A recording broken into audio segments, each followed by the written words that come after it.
विधानसभा चुनाव में बीएसपी को सत्ता में आने से रोकने के लिए सपा व बीजेपी ने अंदर अंदर मिलकर इस चुनाव को पूरे तौर से हिंदू मुस्लिम रंग दिया है, जिसके कारण बीजेपी फिर से यहाँ सत्ता में वापस आ गई है और इसके लिए सपा ही पूरे तौर से जिम्मेवार है। और अब यूपी में खासकर कमज़ोर वर्गों व मुस्लिम समाज के लोगों के ऊपर जो आए दिन जुल्म जाती हो रही है, तो उसके लिए भी सपा मुखिया ही पूर्ण रूप से जिम्मेवार व कसूरवार भी है। और अभी भी ये किस्म किस्म की अफवाहें फैलाने से बाज नहीं आ रहे हैं, जबकि अब तो इनको अपनी बचकानी व घिनौनी राजनीति बंद करनी चाहिए। इसके साथ ही इनको मैं ये भी बताना चाहती हूँ कि इसमें भी कोई संदेह नहीं है कि यदि उत्तर प्रदेश सहित पूरे देश में खासकर दलित, आदिवासी, पिछड़ा वर्ग, मुस्लिम व अपर कास्ट समाज में से गरीब तबका भी बीएसपी में जुड़ जाता है, तो फिर ये लोग बीएसपी की मुखिया को पुणे यहाँ यूपी का मुख्यमंत्री बना सकते हैं।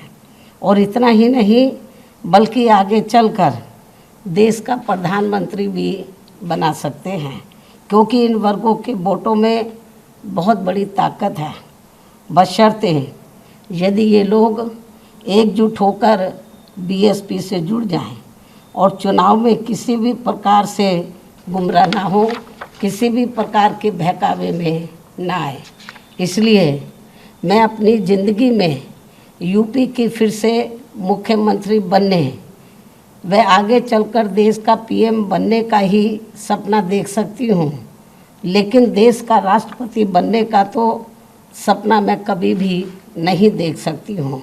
ये भी मैं इनको बताना चाहती हूँ, क्योंकि मैंने अपनी पूरी ज़िंदगी ऐश व आराम के लिए नहीं बल्कि बाबा साहब डॉक्टर भीमराव अंबेडकर एवं मान्यवर श्री कांशीराम जी के बताए हुए रास्तों पर चलकर व कदम कदम पर कड़ा संघर्ष करके इनके अनुयायियों को व खासकर दबे कुचले लोगों को अपने पैरों पर खड़ा करने के लिए समर्पित की है। ये भी इनको मालूम होना चाहिए। इसके अलावा ये बात भी सर्वविदित है कि ये कार्य दबे कुचले लोगों को अपने पैरों पर खड़ा करने का ये कार्य मैं देश का राष्ट्रपति बनकर नहीं बल्कि उत्तर प्रदेश का सीएम व देश का पीएम बनकर ही कर सकती हूँ। इसलिए सपा के लोग अपने राजनीतिक स्वार्थ में मुझे ज़बरदस्ती राष्ट्रपति बनाने का जो सपना देख रहे हैं, तो उसे इनको भूल जाना चाहिए, कोई फ़ायदा नहीं। जबकि इस मामले में हकीकत ये है कि सपा वाले मुझे देश का राष्ट्रपति बनाने का सपना इसलिए देखते रहते हैं ताकि उनके लिए यूपी का सीएम बनने का रास्ता साफ हो जाए, जो ये कदापि संभव नहीं हो सकता है, क्योंकि इस बार चुनाव में यूपी के मुसलमानों व यादवों ने भी इनको एक तरफा अपना वोट देकर देख लिया है। इनका कई पार्टियों से किया गया गठबंधन भी इन्होंने देख लिया है, लेकिन इसके बावजूद भी सपा अपनी सरकार बनाने में कामयाब नहीं हो सकी है।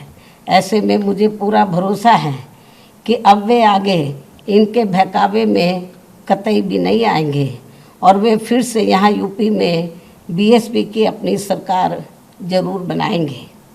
वैसे भी अब सपा मुखिया को ये एहसास हो चुका है कि आगे किसी भी चुनाव में अब ये लोग इस पार्टी के बहकावे में कतई भी नहीं आएंगे और ऐसे में अब ना ही आगे सपा कभी भी यहाँ सत्ता में आसीन हो सकती है।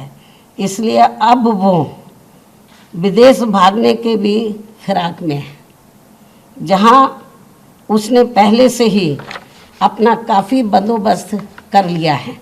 ये भी इनके बारे में प्रदेश में काफ़ी जोरों में आम चर्चा है। इसके साथ साथ यहाँ मैं ये भी बताना चाहती हूँ कि यूपी में बीएसपी की सरकार में दलित, आदिवासी व पिछड़े वर्गों में जन्मे हमारे महान संतों, गुरुओं व महापुरुषों आदि के आदर सम्मान में जो स्मारक व पार्क आदि बनाए गए थे, तो उनके रख रखाव को लेकर सपा सरकार में तो बहुत ज़्यादा और अब भाजपा सरकार में भी काफ़ी ज़्यादा उपेक्षा हो रही है, जिसकी वजह से अब आए दिन सभी स्थलों की हालत काफ़ी ज़्यादा खराब हो चुकी है। और इस मामले में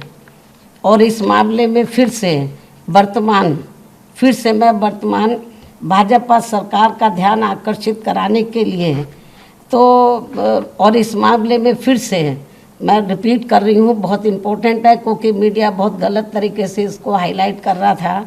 और इस मामले में फिर से वर्तमान भाजपा सरकार का, क्योंकि सरकार का ध्यान आकर्षित कराने के लिए आज मेरी चिट्ठी को लेकर बीएसपी का एक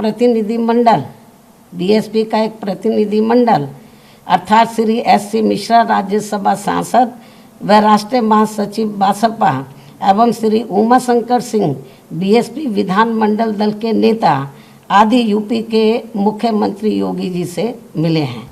इन स्थलों को लेकर इस संबंध में मैंने चिट्ठी लिखी मुख्यमंत्री जी को और इन दोनों को मैंने भेजा, आप चिट्ठी लेकर जाओ और उनको डिटेल में इन स्थलों की जो खराब हालत है उसके बारे में अवगत कराओ, ताकि इन स्थलों की हालत सही हो जाए। इस ओर सरकार ध्यान दे। मैं उनसे यही उम्मीद करती हूँ कि वे इस मामले में अब जरूर उचित व ठोस कदम उठाएंगे। चिट्ठी की कापी भी मीडिया को दे दी जाएगी, क्योंकि जो गलत प्रचार कर रहे हैं, आज ये दोनों मिले हैं, ये तो मेरी चिट्ठी लेकर मिले स्मारकों को लेकर कि स्मारकों की हालत बहुत ज़्यादा खराब है और इस ओर सरकार ध्यान दे।